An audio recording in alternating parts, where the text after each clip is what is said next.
You see, the marriage between lens and within the lens, with the lens and the camera is just important, and both of them are inseparable. For you to achieve the best quality image that you want to pair a good camera with at least a good lens. In some cases, you can get away with, a lower maybe camera with a good lens. Lenses are very vital to the final output of your image. And over the years, I have loved to use native lenses. I shoot primarily Sony, and I've loved to always use Sony lenses primarily. But over the year, there are third-party companies like Tamron and Sigma who have been producing amazing lenses. And I have been so been wondering whether I should consider having one of these lenses until I bought the 1.4 for Sigma, and it was an amazing lens.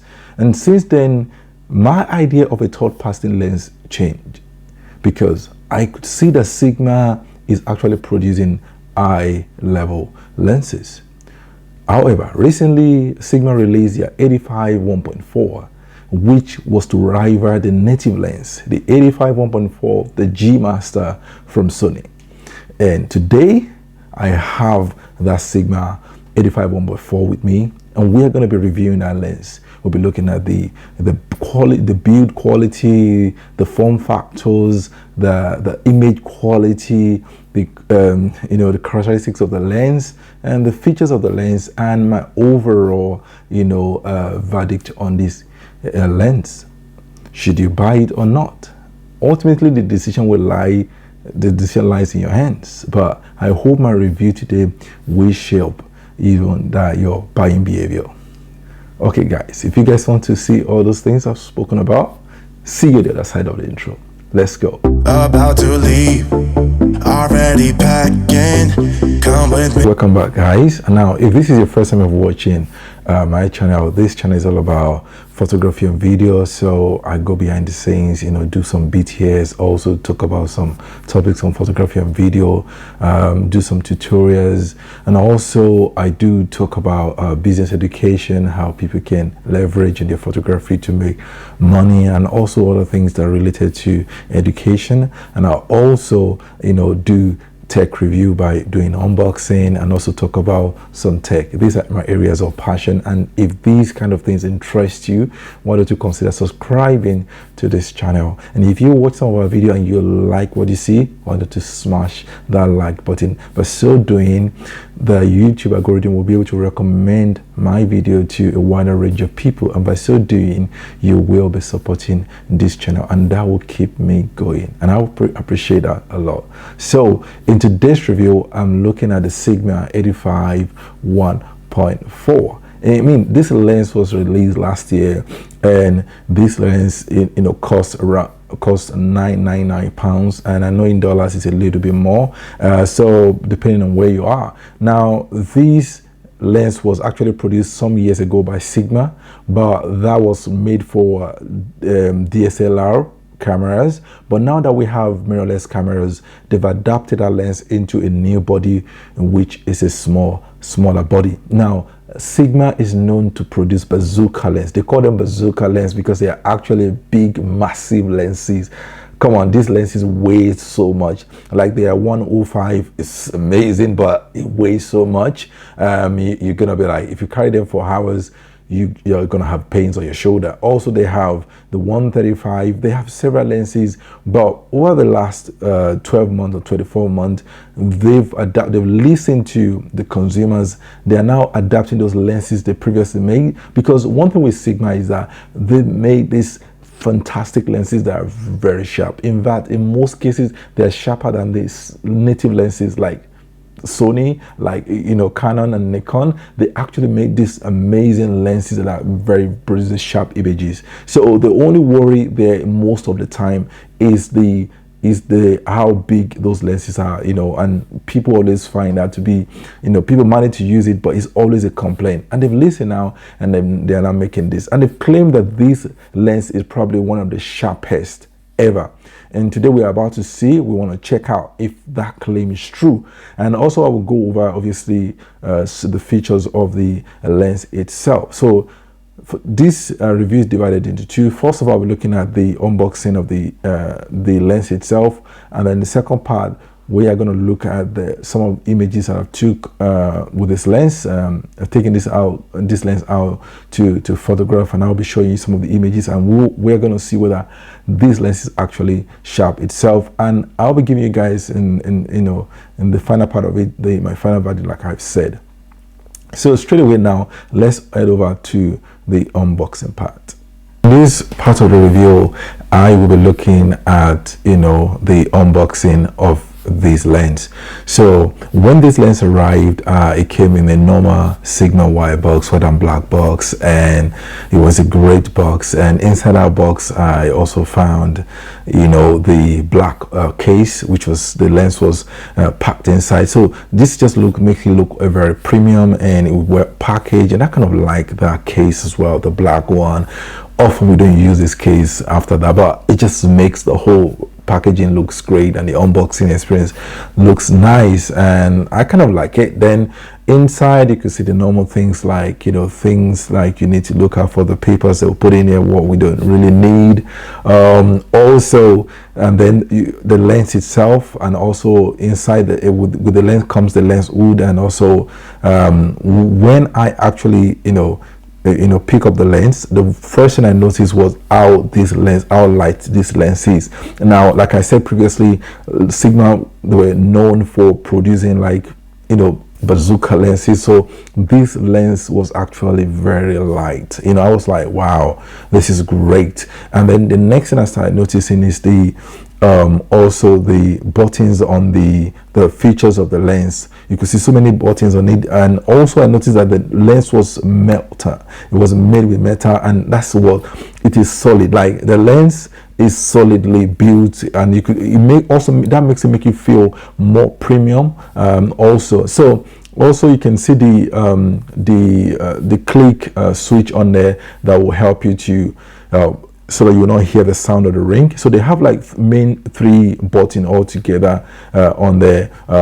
The 4 altogether though. They have one for the manual and the automatic settings for manual switch, and they also have the focus hold button on this lens, and they also have the switch button that will hold down the aperture ring. These are some of the features on the lens, and these are the things that you normally see on a G Master lens. The G Master lens are the premium lens for the Sony lenses, and they're very expensive. The similar version of this 1.4 for the Sony, which is the G Master, the native lens, will cost nearly £1,800, if not more than that, which is quite expensive. This lens comes at £999, which is almost half of that lens. And that lens, the G Master lens, was produced about maybe 4 or 5 years ago, which is a long time, and still retain their price, because these lenses, they retain their value a lot.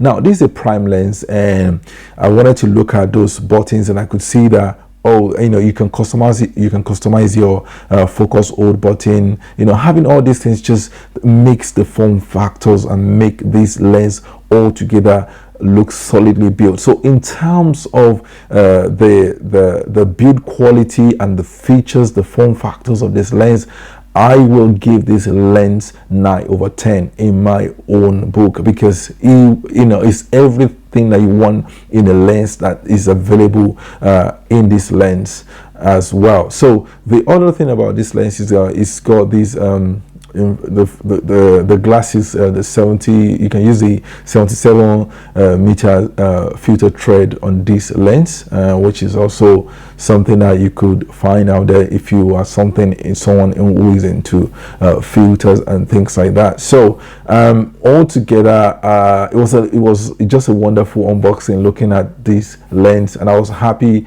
to hold this lens and to have it in my hand. So now the next thing I want to look at is the image quality of this lens. And the best way to test it is actually take pictures. So I took out this lens and I've taken some pictures, and we'll be going over my desktop right now, looking at those images and saying, looking for pink quotient distortion, chromatic aberration, looking for the sharpness of this image and the overall character of this image. And after that, then I'll give you guys my overall verdict. So it's time to head over to the desktop and look at those images.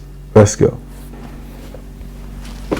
So here we are in Capture One. I just want to show you some of the images, I took with this lens. Now I've paired this lens with the Sony A4, and these are my settings here. I've done a little bit of highlight reduction and curving reduction here, a little bit, just the only thing, and exposure reduction a little bit. But you guys can see this image. This is tech sharp. You guys can see every single thing on our face. It's just an amazing. This lens, in terms of contrast, is top notch. In terms of sharpness, is equally top notch. You guys can see the iris, the color there, the eyeball, our skin. If I zoom in here again, you can see the texture on the hand. It's just an amazing lens producing an amazing quality image, and this is what you want. So this is a real life situation. I'm not doing any scientific testing and all that. This is real life situation testing, shooting indoor at low light. When I was focusing on her, the lens was fast. It was nailing the focus every single time, and you guys can see for yourself. If I click on another image here again, it's the same story here. The sharpness, the contrast, everything is just looking amazing. It's an amazing image, and that's what you want for a premium lens. A premium lens and high-end lens, they are good when it comes to sharpness, their color rendition, contrast, optical performance, and you want them to keep things like distortion, color fringing, and flare at the barest minimum. And this lens, in my own opinion, has achieved all that, right? In any scientific, testing, maybe it could show you other things, but I'm dealing with a real life situation. That is, I'm sure most of you watching this review now, you want a real life situation, what you get when you use this lens out there. And this is the result of what this lens can do. And you guys can even see the separation between the picture and the background as well. It was just the background looks so smooth and good. I can show you on and on images, and it's still the same thing here as well. The sharpness is the same thing, nailing the focus. It's just an amazing lens. So for me, in terms of optical performance, in terms of sharpness, in terms of contrast, in terms of keeping things like chromatic aberration and all those things at the barest minimum, I'll give this lens 9 over 10. The only issue I have with this lens when it comes to still was the fact that you need to enable the lens settings on your camera, which I did on my camera before I started shooting.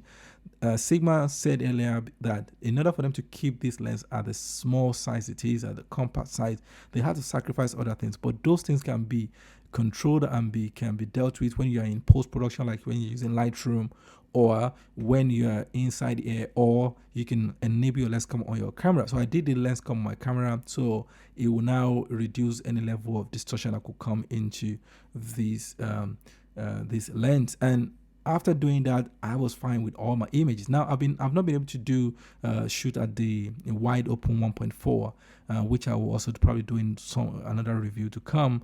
So I just feel overall this is an amazing lens, and I would say I'll give it 9 over 10 in terms of performance, in terms of optical performance, in terms of character, and for me, in terms of keeping all those things, small things, into barest minimum. This lens are done so well for me. So now I'm going to head back to the studio. Before I do that, I also want to say that in terms of video, I did the testing with the video. When it comes to the autofocus, it was snappy, it was quick, it was good. And the only issue is a little bit of focus breathing, which you expect with this kind of lens. Any kind of like 85 1.4 or this kind of lens, even with Sony one, you even have a worse.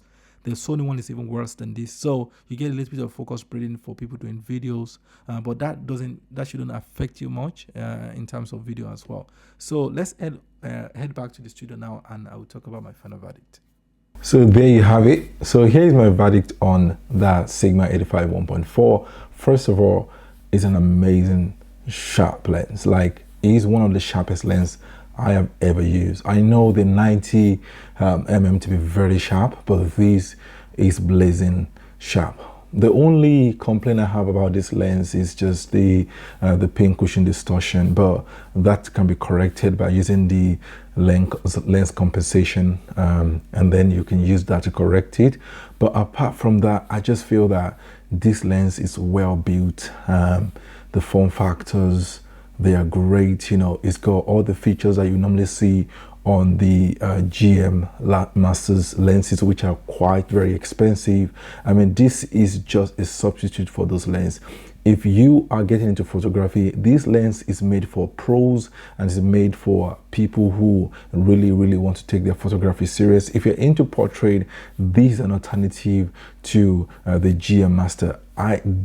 For me, I will highly recommend this lens after using this lens. Now, if you declick if you declick the aperture ring, you won't probably hear any noise as well. It's got a little bit of focus braiding for people doing videos. I've tested out the video as well, capability, but overall, this is just an amazing lens. It will give you good rendering, good contrast, I mean color rendition, and every single thing about this lens, the sharpness, the color, it's just great. So if you have the money and you have the budget, you know, why, you can go for this lens. I will recommend this lens for anyone. Now, that's my review today. Until next time, I ask you guys to keep safe, and I will see you guys soon. Bye bye.